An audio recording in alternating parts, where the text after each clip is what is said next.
Boa noite, irmãos. Glória a Deus pela sua vida, por estar aqui junto comigo. Fico muito feliz. Nós temos alguns visitantes aqui, 2 visitantes. Sejam bem-vindos, 2 visitantes. Como o número é pequeno de pessoas, então eu já sei quem é visitante. De manhã é mais pessoas, né? Mais gente, então a gente não sabe. Mas glória a Deus por você estar aqui.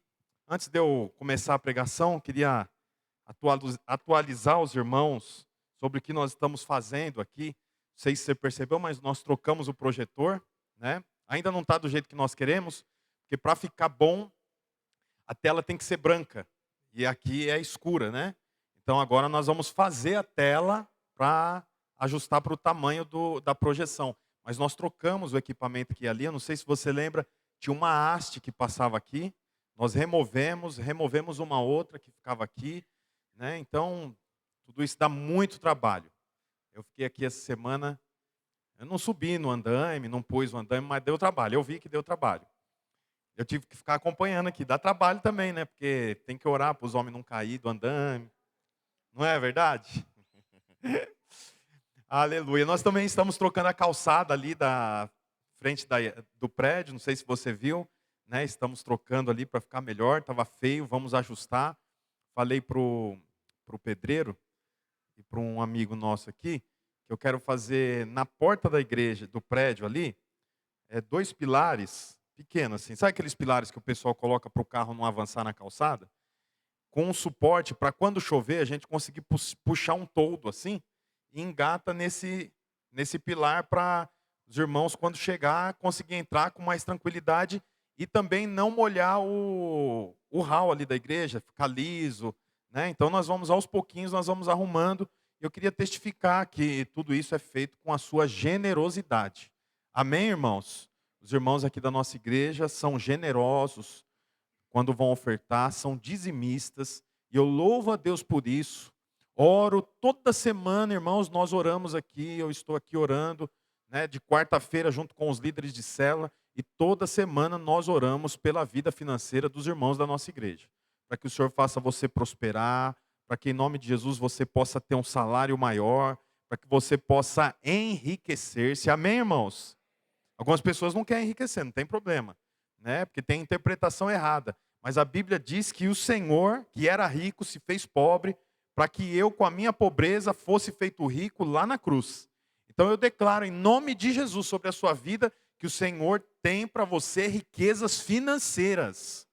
Que o Senhor tem coisas boas para você. Que o seu comércio vai prosperar, o seu empreendimento vai avançar, a empresa que você trabalha, você será promovido para a honra e glória do nome do Senhor. Quem crê nisso? Aleluia! Amém, glória a Deus. Hoje também eu fiz um dia da integração, né, que é uma reunião que nós fazemos com pessoas que estão se achegando a nós aqui na Noa Guapituba, mas que vieram de outras igrejas por diversos motivos, pessoas que moravam em outra cidade, mudou para cá, e aí ficou mais perto daqui da nossa igreja, e estão vindo para cá. Então nós fazemos uma reunião a cada 3 meses, 4 meses, com essas pessoas. E hoje nós fizemos a reunião, tinha 20 pessoas, né? Faltou algumas. Por isso, domingo que vem nós vamos nos reunir novamente, fazendo o dia da integração para aqueles que não puderam estar. Portanto, se você conhece alguém ou se você se encaixa nisso, domingo que vem, às 8h30 da manhã, nós vamos fazer novamente o dia da integração, né? Para essas pessoas. E também, hoje nós encerramos o curso de batismo com 20 pessoas para se batizar, né? Então, você vê, uma colheita grande, são 40 pessoas até aqui, né? 5 meses, praticamente, nós temos 40 pessoas que vai se achegar a nós. Isso é uma bênção. Amém, irmãos? Eu quero falar com você hoje sobre como é o arrependimento na nova aliança. Então você sabe que a Bíblia tem a velha aliança e a nova aliança. O que é a velha aliança? É o Velho Testamento. E o que é a nova aliança? É o Novo Testamento. Então, eu tenho pregado muito sobre isso, sobre o poder do sangue de Jesus. Tenho ensinado insistentemente sobre como você lidar com o pecado, que você já foi perdoada, que o Senhor já liberou sobre você o perdão, não há nada mais que possa te acusar, e eu tenho falado sobre isso domingo após domingo. Mas, conversando com alguns líderes, é interessante, né? Porque eu tenho reunião com os líderes quinzenalmente. E eu perguntei para os líderes assim, o que os irmãos na célula têm falado sobre a pregação de domingo? Eles têm entendido? Tem ficado claro? Tem ficado alguma dúvida? E aí alguns irmãos falaram, pastor, eles estão entendendo a pregação, mas a pergunta é o seguinte, que hora vai chegar o momento que eu tenho que fazer alguma coisa? Porque o sangue de Jesus foi derramado, eu fui perdoado, perdoado completamente, mas assim, eu não tenho que fazer nada para receber isso? E assim eu queria dizer para você que tem uma coisa que nós temos que fazer, é crer. A fé é a moeda que move o céu. O Senhor já fez tudo por mim e por você. O nosso papel agora é crer. Crer naquilo que já foi feito. Eu estava lembrando de uma história, né? Mas antes de eu falar, eu quero ler o texto. Abre sua Bíblia aí em Efésios 1:13. Senão eu vou ficar falando aqui, acabo não lendo a Bíblia, né? Mas hoje nós vamos ler muitos versículos. Efésios 1:13. Diz assim, ó. Quando vocês ouviram e creram na palavra da verdade, o evangelho que os salvou, vocês foram selados em Cristo com o Espírito Santo da promessa.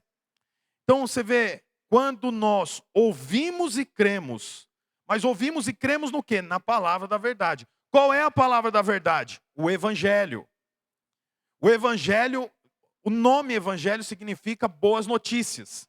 Então o texto diz assim, que quando eu ouço e creio no evangelho que me salvou, eu fui selado. E quando eu estava lendo isso, eu lembrei das minhas crianças que no começo do ano a gente tem que fazer um baita investimento, porque é a idade escolar, então começa o ano, você tem que ir lá e comprar um monte de material, caríssimo. Apontador, régua, estojo, mochila, folha de sulfite, giz de cera, massinha. A lista é gigantesca. Só que são crianças, é facinho de perder. Aí o que a mãe manda fazer? Um selo. Agora tem até profissionais que faz o selo, né, personalizado, né? Aí a minha esposa foi lá e comprou o selo azul para o Levi, com carrinho, bola de futebol, e rosa para a Elisa. E colou em todos os materiais que eles iam levar para a escola. Aí eu estava pensando, para que dia que serve o selo que está colado no material? Para que dia? Para o dia que perde. O selo está lá no apontador, na régua, na tesoura, mas ele tem função enquanto o material está na mochila ou no estojo? Que dia que ele tem função? O dia que se mistura com outros. E o dia que se perde. Aí nesse dia, a professora pega lá e fala, gente, ontem no final da aula de artes esqueceram 5 réguas e 5 tesouras aqui. Tudo da mesma cor, de quem é? Aí os alunos olham um para o outro, até que a professora pega e tem lá na tesoura um selo, escrito o nome da criança. Aí não precisa ter dúvida. Ó, apontador da Elisa. Agora tem 4 aqui que não tem selo. O que o texto está dizendo aqui, ó? Quando vocês ouviram, basta ouvir? Não. Tenho que atribuir fé, crer. Quando vocês ouviram e creram no Evangelho, não é nas leis e nos profetas, é no Evangelho. O Evangelho é as boas novas. E as boas novas é quem? Cristo. Cristo é as boas novas. Você sabe disso. Então o texto diz aqui, ó, quando vocês ouviram e creram e atribuíram fé no Evangelho que os salvou, vocês foram selados por Cristo. Há um selo em você. Você está registrado. Para que dia? Exatamente para o dia que você se mistura. Então assim, você não precisa de selo aqui dentro da mochila dos crentes. Dentro do estojo. Nós estamos dentro do estojo. Todo mundo é crente aqui. Para que dia que o selo é estabelecido sobre você? Para o dia que você se mistura. Você está lá trabalhando no escritório, junto com mais um monte de descrentes.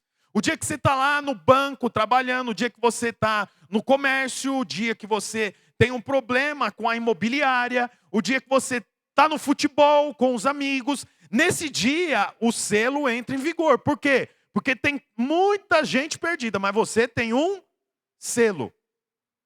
É o que o texto está dizendo, eu e você fomos selados. Esse selo é por quê? Porque eu ouvi e criei. Ouvi e criei no quê? No Evangelho, que é as boas novas. E quem é as boas novas? Cristo. Esse selo tem duração? Pode ser rasgado? Olha o que o texto diz lá em Efésios 4:30. Não entristeça o Espírito Santo de Deus, com o qual vocês foram selados para o dia da redenção. Portanto, o selo tem um prazo de duração. Qual é o prazo de duração? Até a redenção. O que é a redenção? A redenção é o dia que os filhos serão levados para o céu. A redenção é o dia que finaliza toda essa nossa história, e então você vai viver com o Senhor nos céus. Para esse dia, o Senhor vai olhar e saber quem é que tem o selo. Esse selo é fruto da minha obra? Não. Esse selo foi o Senhor quem pôs em mim por intermédio do sangue derramado na cruz. E o que eu tenho que fazer para ter esse selo? Crer. Ouvir e crer. Então eu ouço o evangelho, atribuo fé, agora eu estou selado. O selo é exatamente para o dia mau. Por isso que o texto diz assim, aonde abundou o pecado, superabundou a graça. Por quê? É o dia que nós usamos o selo.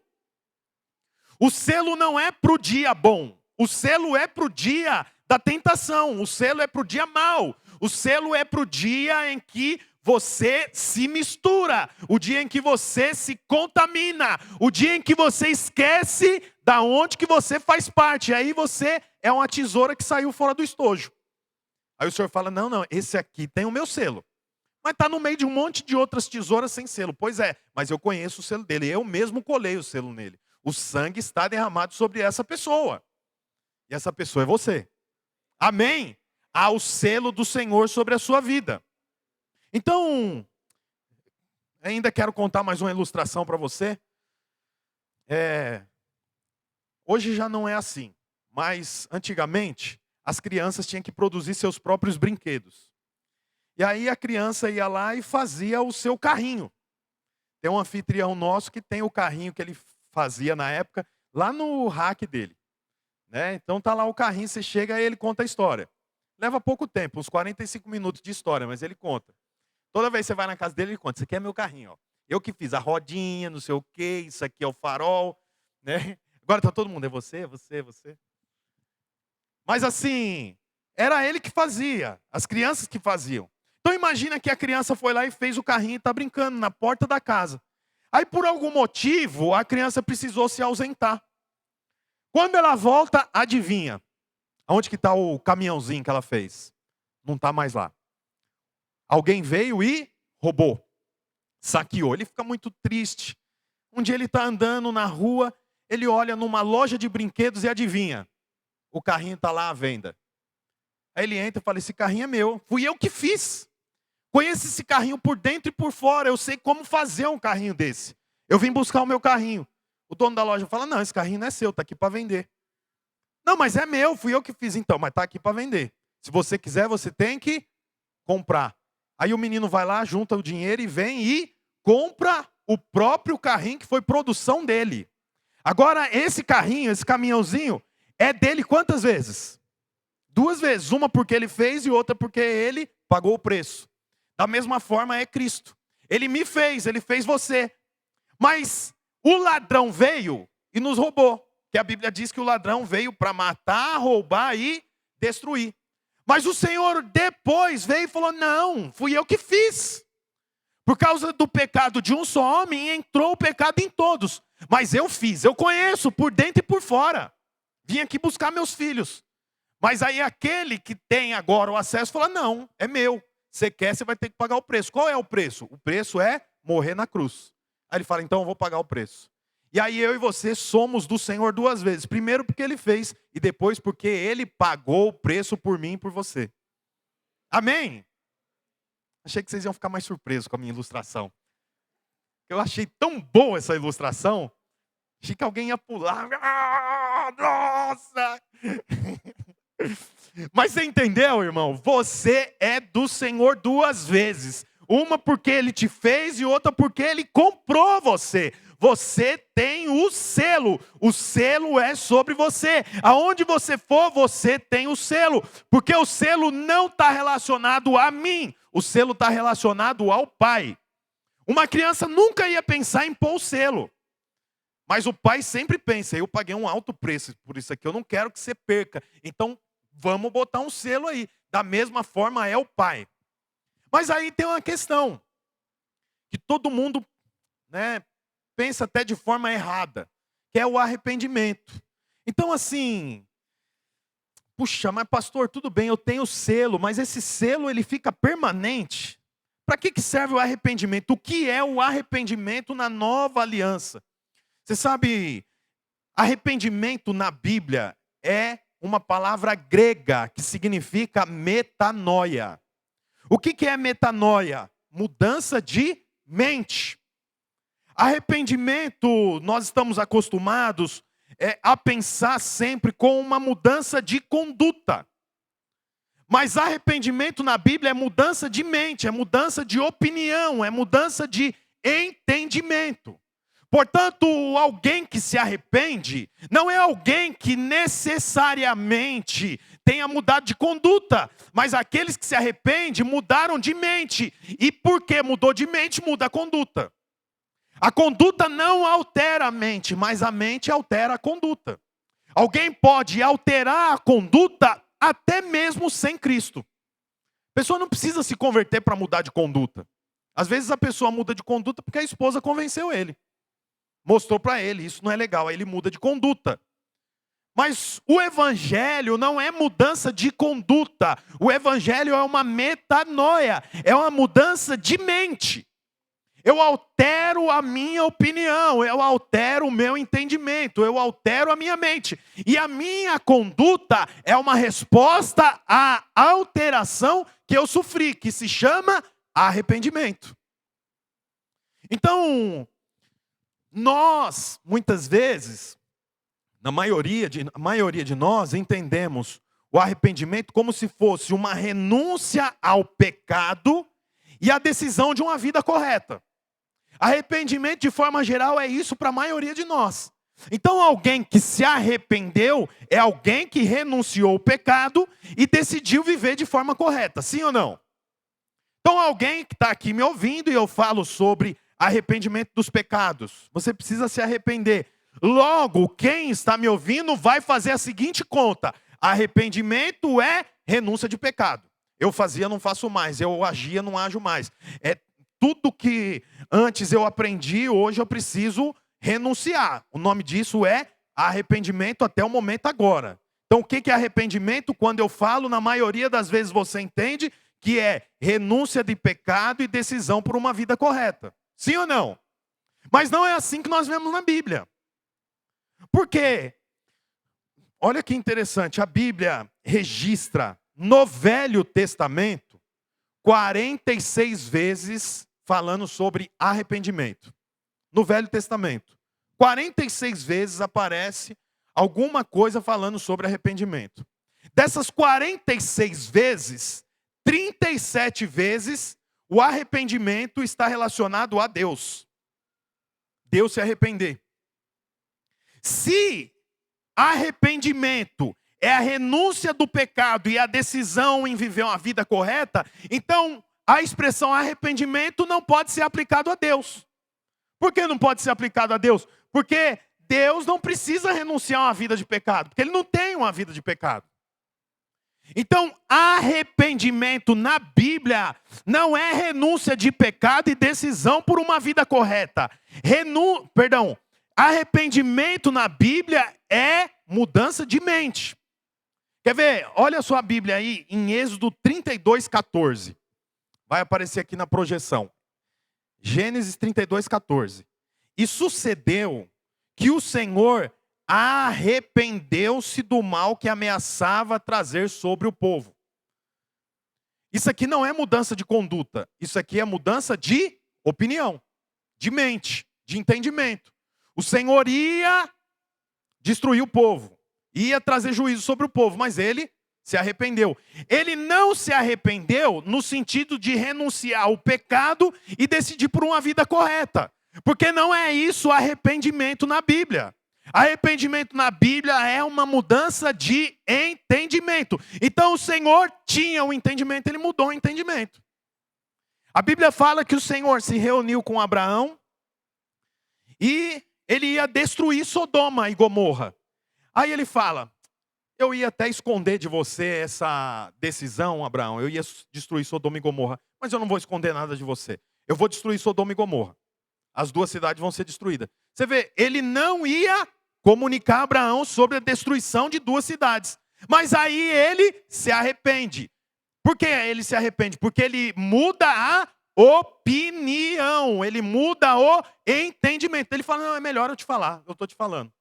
Então você vê que arrependimento não está relacionado a pecado, a abandono de pecado necessariamente, decisão de uma vida correta. Arrependimento está relacionado com a alteração do meu entendimento. Está dando para entender, gente? Olha outro texto, 2 Samuel 24:16.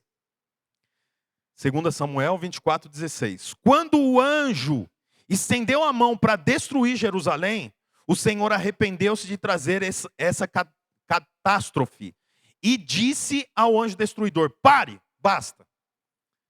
Você vê, ele falou pare, basta, porque ele se arrependeu. Agora, Deus se arrependeu porque ele está renunciando a uma vida de pecado e escolhendo uma vida correta? Não, ele se arrependeu porque ele mudou de entendimento. Então, arrependimento na Bíblia não é apenas eu fazia e deixo de fazer. Arrependimento na Bíblia é eu altero a forma que eu penso sobre muitas coisas. E eu vou falar aqui sobre o que principalmente nós precisamos alterar a forma de pensar.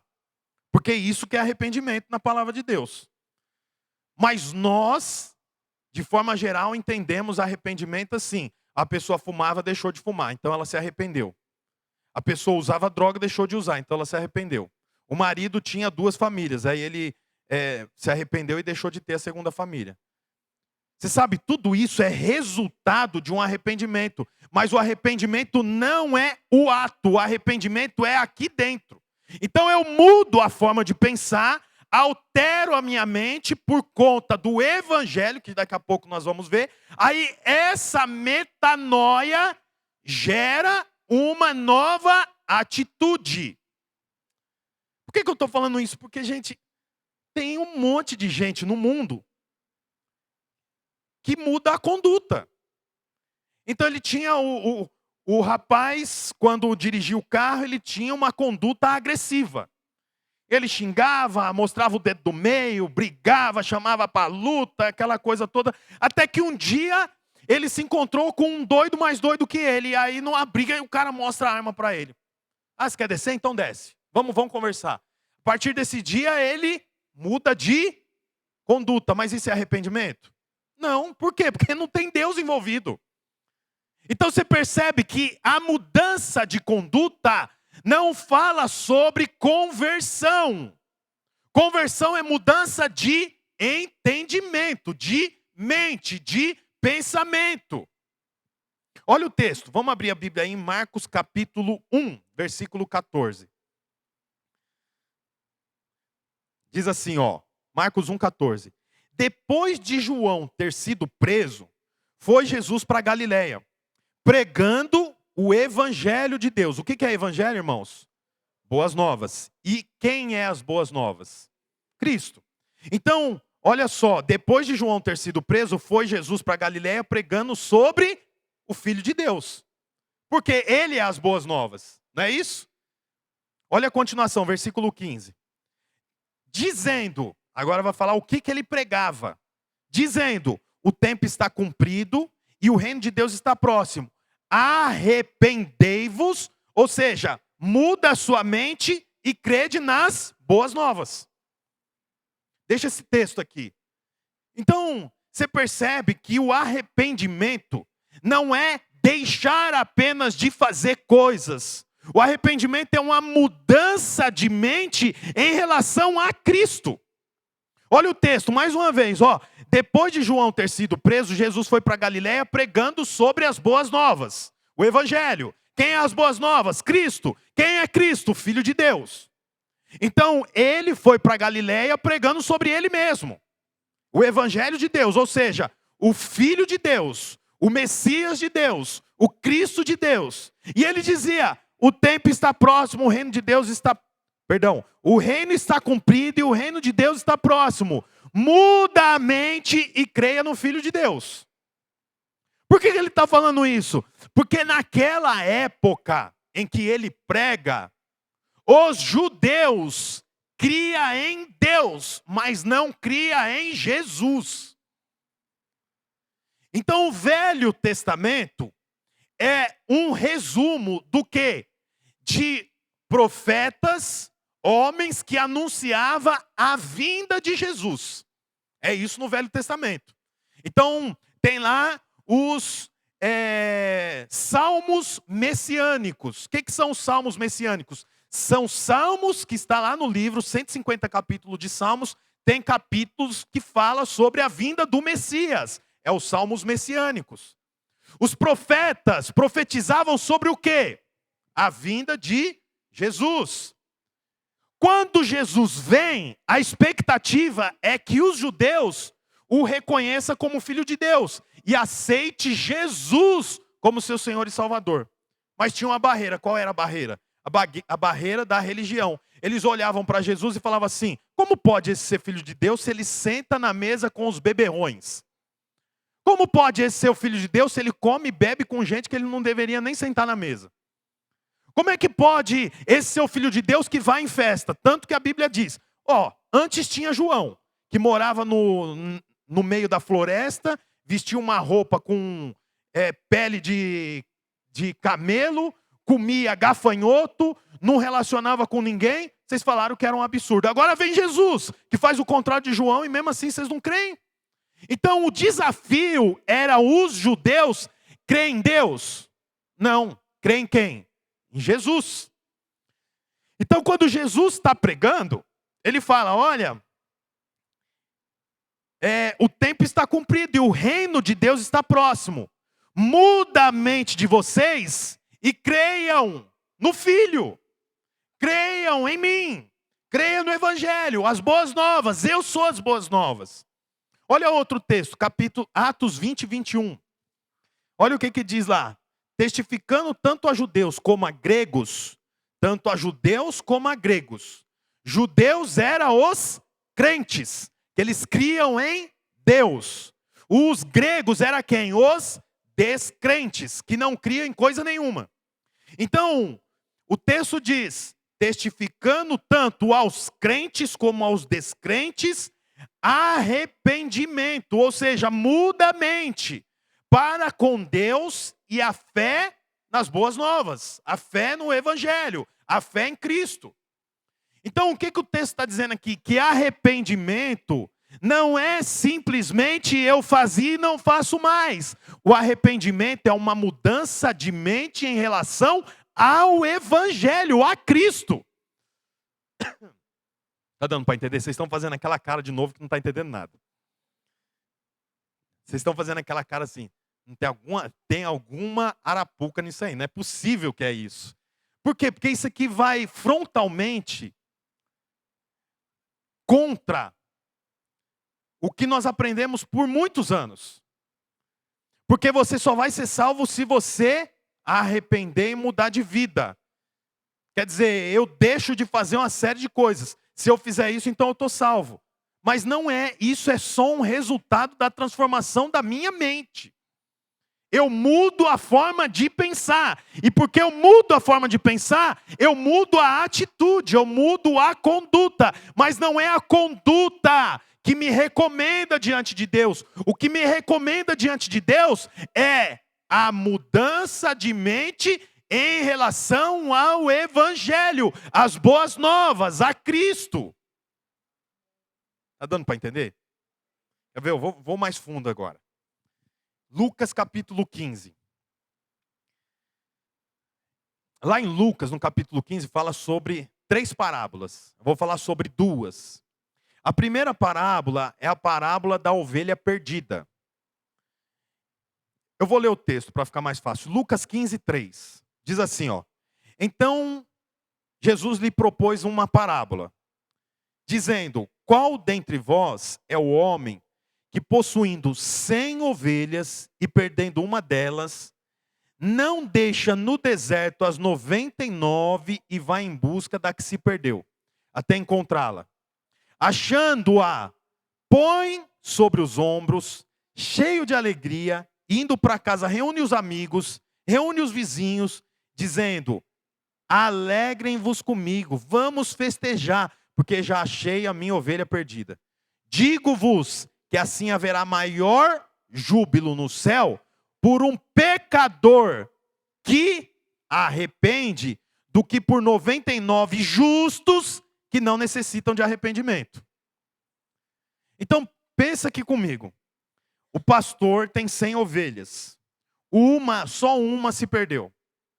Ele deixa as 99, ele atravessa o deserto, calor, risco de ser picado por uma serpente, um escorpião. Ele chega na ovelha, ele pega a ovelha e faz o que com a ovelha? Vem puxando a ovelha? Ai, brincadeira, hein, ovelha? Tá doido, você não tem gratidão, não. Tudo que eu faço por você... parou de novo. Vamos. Ele faz isso? Não, ele põe no ombro. Vem trazendo ela. E quando chega, não dá castigo. Ele dá o quê? Festa. Chama todo mundo, chama os vizinhos, chama os amigos. Vamos festejar, porque a ovelha que estava perdida foi encontrada. Você vê que interessante. Quem foi atrás da ovelha? O pastor. Quem pôs a ovelha nas costas? O pastor. Quem deu bebida, medicamento, comida para a ovelha? O pastor. Quem dá uma festa? O pastor. E a ovelha? Qual é o papel da ovelha? Deixar-se ser levado. Só isso. Só precisou deixar ser levado. Eu sei que muitos irmãos ficam preocupados com essa mensagem, mas vai fazer esses jovens tudo entrar num pecado lascado, viu? Porque pode tudo, não precisa mais confessar, não precisa mais arrepender. O que esse pastor está ensinando? Eu estou ensinando o que a Bíblia diz. Arrependimento é deixar-se ser levado. Arrependimento é saber que eu tenho um bom pastor, ele me leva. A ovelha não teve que fazer coisa alguma, a ovelha teve apenas que deixar-se ser levado. Ela precisou ajudar o pastor? Ela precisou fazer alguma coisa? Não, ela deixou ser levado. Esse é o nosso papel, é deixar ser levado pelo bom pastor. O tecladista vem aqui me ajudar, está muito silêncio. Preciso ver se esse povo chora aqui. Mas você percebe, a ovelha apenas recebe. Ela apenas sobe no ombro do bom pastor. Você vê que a ovelha que estava errada. Como é que pode? Não é falta de cuidado do pastor. Porque senão tinha perdido 50%. Tinha perdido 5%. Opa, acende um alerta aí, tem alguma coisa de errado. Mas você vê que se perdeu uma. O pastor faz tudo. A ovelha nem se arrepende, a ovelha apenas deixa ser levado no ombro do bom pastor. Quem que é o bom pastor? Jesus. Jesus é as boas novas. Jesus é a boa notícia. Jesus é o evangelho. Deixe ser levado pelo evangelho. Isso que é ser ovelha, esse é o nosso papel. É por isso que o evangelho é uma coisa que só dá, é igual a laranja. Você consegue explicar uma laranja? Quando você vai falar para alguém sobre chupar uma laranja, dá para explicar? O que é melhor de fazer? Tem duas, eu chupo uma laranja, você chupa outra laranja, toma aqui. Aí a pessoa experimenta. O evangelho é a mesma coisa. Ou você experimenta ou você não vai compreender. Por quê? Porque nós entramos numa obra onde nós apenas subimos no ombro do bom pastor. E ele atravessa o deserto, ele põe remédio, ele me faz voltar para a família, ele me coloca de volta na sociedade, ele me tira do perdido onde eu estava. É Cristo quem faz tudo isso. Aleluia, irmãos. Você viu? Tocou, os irmãos já deram glória a Deus diferente aqui. O texto ainda fala sobre o filho pródigo. Filho pródigo praticamente assassinou o pai. Eram dois irmãos, Um deles fala, aqui nessa casa tem mais nada de bom para mim. O único jeito que tem é eu pedir a minha herança. A herança recebe só depois que o pai morre. Mas ele pediu a herança em vida. Uma baita desonra. Mas o pai dá. Ele pega aquilo ali e vai para uma terra longínqua, a Bíblia diz. E nessa terra longínqua ele gasta tudo que ele tinha. Ele gasta tanto que chega uma hora que ele não tem mais nem o que comer. O único emprego que sobrou para ele é cuidar de porcos no chiqueiro. Quando o dono dos porcos vinha trazer a lavagem, ele se acotovelava com os porcos para poder almoçar e jantar. Um dia ele está ali sujo, sem roupa, com os dentes machucados, brigando com porco, com mordida de porco no braço. Aí a Bíblia fala que ele olha e fala assim, nossa, na casa do meu pai tinha comida melhor do que essa para os funcionários. Já sei, vou voltar para a casa do meu pai e vou falar para ele, pequei contra o céu e contra ti, não sou digno de ser chamado teu filho, me trata como um dos seus funcionários. Aí ele volta. Você vê que interessante. Por que o filho pródigo volta? Porque ele viu a bobagem que ele fez. Ele volta porque ele fala, como que eu fiz isso com meu pai? Me criou. Cuidou de mim, me amou, pagou convênio médico para mim. E às vezes eu estava com dor de cabeça, ele falava, fica dormindo aí, não precisa ir hoje trabalhar. E agora eu fiz isso com ele. Não, eu não valo nada. Eu tenho que resolver alguma coisa. Foi essa a motivação do arrependimento dele? Qual foi a motivação do arrependimento dele? Fome. Tá certo, depois de tudo que ele fez, o arrependimento dele ser a fome. Ele voltar para comer, por causa de comida. Tá certo isso? Quando a gente olha friamente, tá certo esse caminho? Ele se arrepende para voltar a se aproveitar do que o pai tinha construído.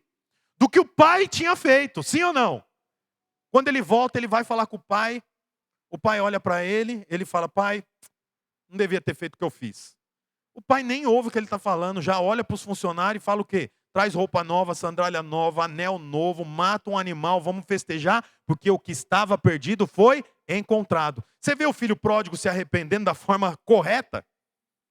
Você vê o filho pródigo reconhecendo os seus erros? Ele fala sobre atos, sobre o que ele fez. O pai nem dá ouvidos. Por quê? Porque o arrependimento está relacionado a uma mudança de mente. O pai o recebe. Você vê, no Velho Testamento, gente, o arrependimento era o quê? Eu pequei. Então agora, porque eu pequei, eu estou fora da comunhão com Deus e com os irmãos. Era assim no Velho Testamento. Como que eu voltava para a comunhão com Deus, bem como a comunhão com os irmãos. Como que eu voltava? Sacrifício. Pegava um animal, matava o animal, derrubava o sangue. Aí agora eu piso sobre o sangue e volto para o relacionamento. Como que é na nova aliança? Na nova aliança, eu sou atraído pelo amor do Pai. O arrependimento chega por causa do amor do Pai para comigo. Não é por meio do sangue que eu derramo, por causa de sacrifício que eu faço, mas é por meio do amor do Senhor.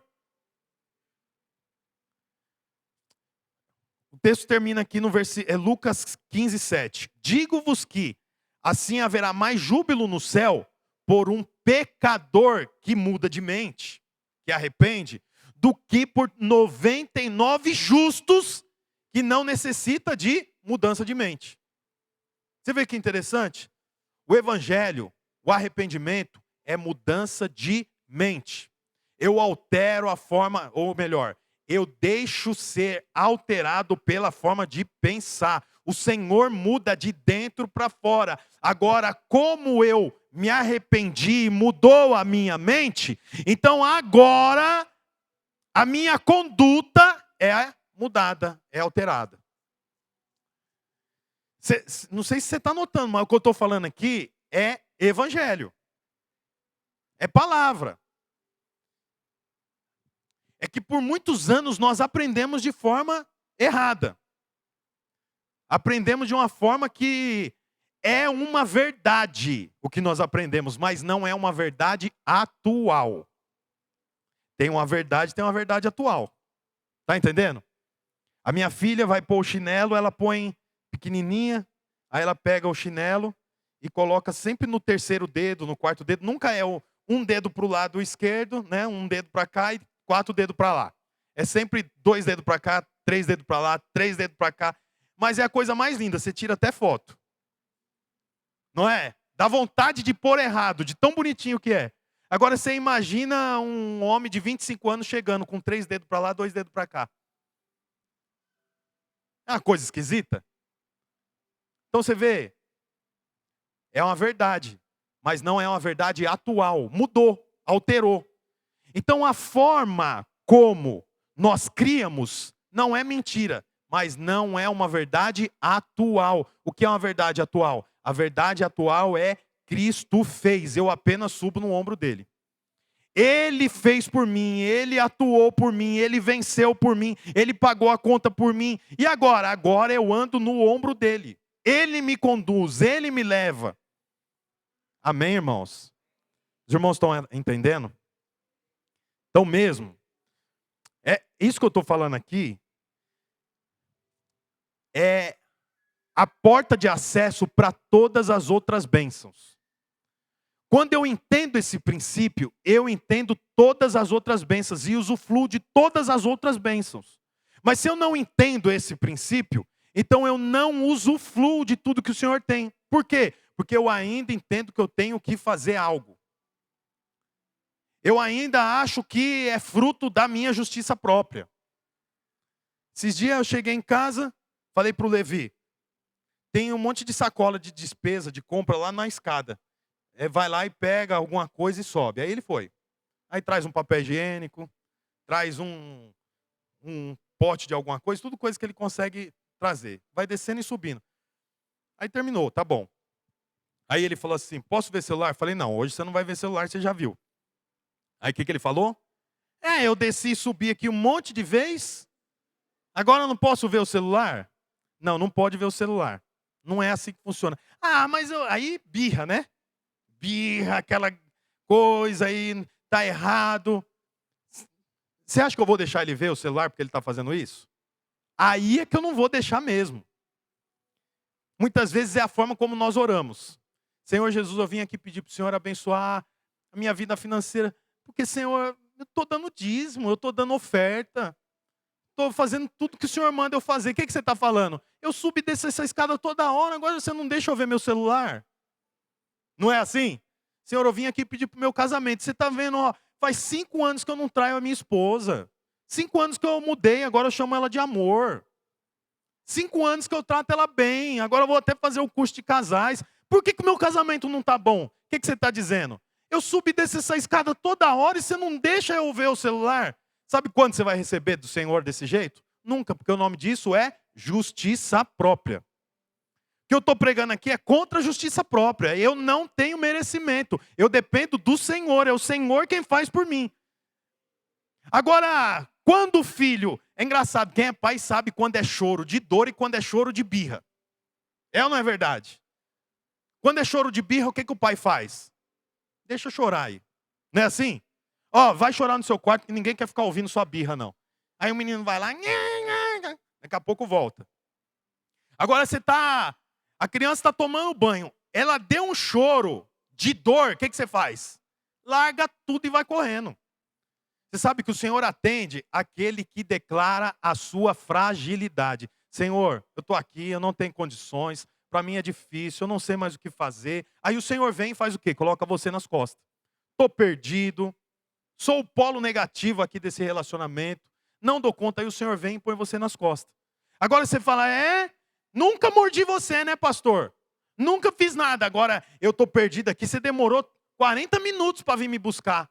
Não vai ser atendido, porque o nome disso é justiça própria. Nós não andamos baseado na justiça própria, nós andamos baseado no favor e na graça. Tudo que eu estou pregando aqui é graça. O tema da pregação é o arrependimento da nova aliança. O que é a nova aliança?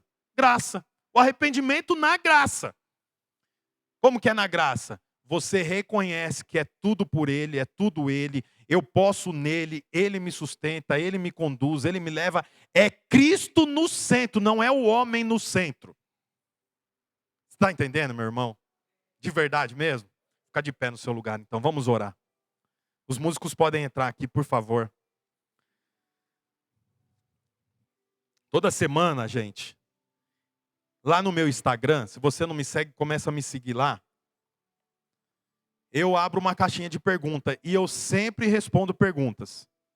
Tem perguntas que eu respondo no particular, tem perguntas que eu respondo e posto lá a resposta. Nunca identifico quem é, mas eu queria que você fizesse pergunta. Eu até gostaria de responder pergunta aqui no domingo, mas o culto fica muito extenso.